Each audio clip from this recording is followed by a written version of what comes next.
భద్రాచలం దగ్గర గోదావరికి వరద పెరుగుతోంది. ప్రస్తుతం గోదావరి నీటి మట్టం 44.1 అడుగులకు చేరింది. ధవళేశ్వరం దగ్గర ఇన్ఫ్లో అవుట్ఫ్లో 6,61,000 క్యూసెక్కులుగా ఉంది. 6 జిల్లాల అధికార యంత్రాంగాన్ని అప్రమత్తం చేసింది విపత్తుల సంస్థ. గోదావరి పరివాహక ప్రాంత ప్రజలు అప్రమత్తంగా ఉండాలని సూచించింది.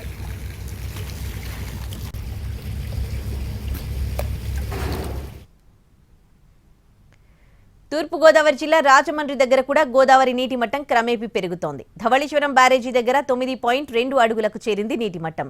బ్యారేజీ 175 గేట్లు ఎత్తి 6,45,140 క్యూసెక్కులకు సముద్రంలోకి విడుదల చేస్తున్నారు.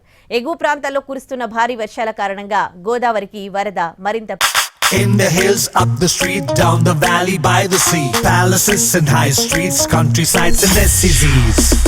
We've been here, we've been there, Vekas been just everywhere. పెరిగే అవకాశం ఉంది.